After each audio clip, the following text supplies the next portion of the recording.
বন্ধুরা দেখো আজকে নতুন একটা ভিডিও নিয়ে চলে এসেছি। তো বেঁচে যাওয়া অল্প একটুখানি কাপড় যখন থেকে যায় তখন কিন্তু সেটা দিয়ে অনেক সুন্দর কাজের জিনিস বানানো যায়। আজকে তোমাদের একদম সহজভাবে দোকানের মতো এই জিনিসটা বানাবে কিভাবে সেটাই তোমাদেরকে দেখিয়ে দেব। তো দেখো এখানে আমার কাছে এইটুকু কাপড়ের টুকরোই পড়েছিল। তো এই টুকরোটা থেকে দেখো আমি কিন্তু একটা কাজের জিনিস আজকে বানাবো। তো আমার এতটা লাগবে না, লম্বা একটু বেশি আছে, তো বাড়তি অংশটা আমি কেটে বাদ দিয়ে দিব। তো দেখো এখানে কিন্তু আমি মাপটা তোমাদের দেখিয়ে দিচ্ছি। এই যে এই লম্বাটা 13 ইঞ্চি আছে, আর চওড়াটা দেখো এই 5.5 ইঞ্চি মতো আছে। এইটুকুই আমার যথেষ্ট। তো এটা দিয়েই সুন্দরভাবে এই জিনিসটা বানানো যাবে। তো দেখো বন্ধুরা আমার এখানে আর একটা জিনিস লাগবে। তো দেখো এই যে একটা চেন আমার লাগবে। তো এই চেনটা কিন্তু পুরোটা আমার আজকে লাগবে না, আজকে কিন্তু সুন্দর একটা জিনিস তোমাদের দেখিয়ে দেব। তো দেখো এই যে চেনের এখানে এই মিডিলে এই অংশটা আছে আটকানো, এটা আমি কেটে বাদ দিয়ে দেব, কারণ এত বড় আমার লম্বা চেন লাগবে না। তো এটা কেটে বাদ দিয়ে দিলাম। আর সামনের দিকেও একটা এই যে এই মুখটা আছে এটাও আমি খুলে বাদ দিয়ে দেব। তো এটা কেন করছি দেখো, এই চেনটাকে কিন্তু আমি খুলে নেব। খুলে নিয়ে একটা অংশ বাদ দিয়ে দেব, একটা দিকই আমি নেব। একটা দিক দিয়ে আজকে আমি এই সুন্দর জিনিসটা তোমাদের বানিয়ে দেখাবো। এবার এই কাপড়টার সাথে এই চেনটা জুড়ে দেব। তো চেনটা দেখো এইভাবে রাখবো, রেখে এখান দিয়ে একটা নর্মাল আগে সেলাই দিয়ে নেব। তো এইভাবে সেলাই দিলেই এই চেনটা কিন্তু আটকিয়ে যাবে। খুবই সহজ পদ্ধতিতে একটা চেন ব্যবহার করে আজকের জিনিসটা তোমাদের বানিয়ে দেখাবো। এবার দেখো আমি এখানে আর একটা জিনিস অ্যাড করব। তো পুরনো শপিং ব্যাগ তো সবার ঘরেই থাকে। এই যে এই পুরনো শপিং ব্যাগ থেকে আমি এটার মাপ করে এক টুকরো অংশ কেটে নিয়েছি। তো এই শপিং ব্যাগগুলো দিলে এই ব্যাগগুলো ভীষণই মজবুত হয়, আর কতদিন যে লাস্টিং করবে সেটা তোমরা নিজেরা যখন ব্যবহার করবে তখন কিন্তু বুঝতে পারবে।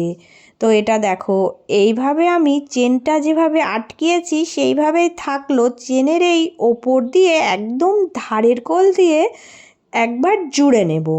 তো এইভাবে জুড়ছি কারণটাও তোমাদের দেখিয়ে দেব।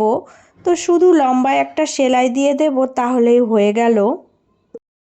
এবার দেখো এই শপিং ব্যাগটা ভিতরের দিকে দিয়ে দিলাম, চেনটা কি সুন্দর বেরিয়ে আসলো। আর দেখো চেনটা কিন্তু এবার এর ওপর দিয়ে চাপ সেলাই দিয়ে আটকিয়ে দেব। তো এই কাপড়টার ওপর দিয়ে চাপ সেলাইটা দেব, তাহলে চেনটা সুন্দরভাবে বসে যাবে আর ফিনিশিংটাও খুবই সুন্দর হবে। তো এইভাবে আমি চেনটা সহজেই সেট আপ করে রেডি করলাম।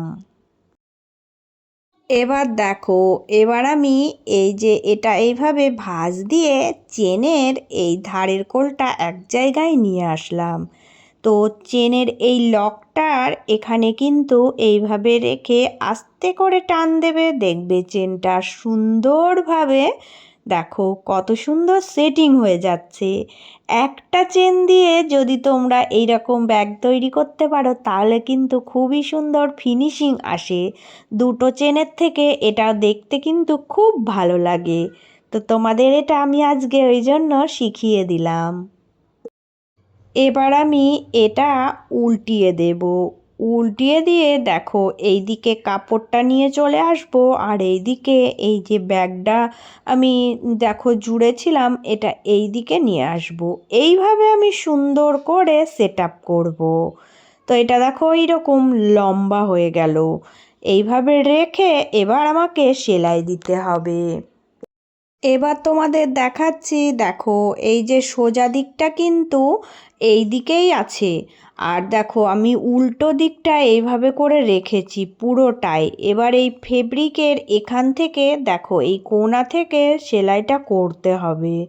তো এই কোণা থেকে সেলাই করে একদম সোজা আমি এই দিকের পুরোটাই জয়েন করব।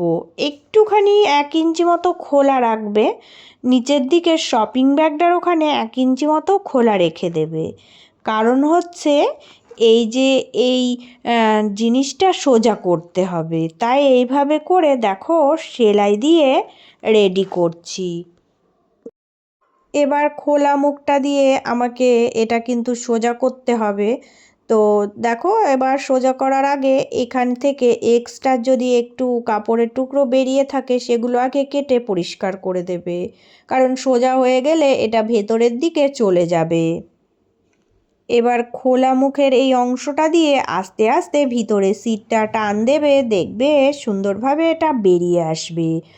আর কোনো সুতো ফুপি কোনো কিছু দেখা যাবে না, পুরোটাই কিন্তু সুন্দরভাবে ভিতরে চলে যাবে। ভিতরের দিকের ব্যাগটাও যতটা সুন্দর লাগবে উপরের দিকটাও ততটাই সুন্দর লাগবে। এইভাবে তোমরা হাত দিয়ে সুন্দর করে দেখো সোজা করে এটা রেডি করবে।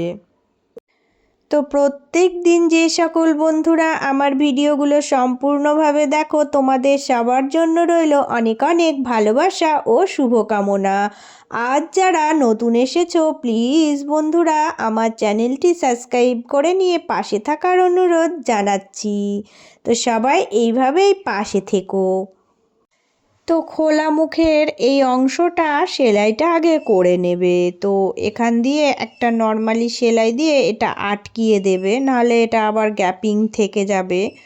তো এটা আটকিয়ে দেওয়ার পর তো এবার আমি দেখো কাপড়টা ধরে এইভাবে যদি টান দিই তাহলে ভিতর থেকে দেখো কাপড়টা বেরিয়ে আসবে, আর এই শপিং ব্যাগের যে অংশটা এটা ভিতরে চলে যাবে। তো এটা সুন্দরভাবে কিন্তু ভিতরে চলে গিয়ে উপরের সাইজটা দেখো কত সুন্দর চলে আসলো।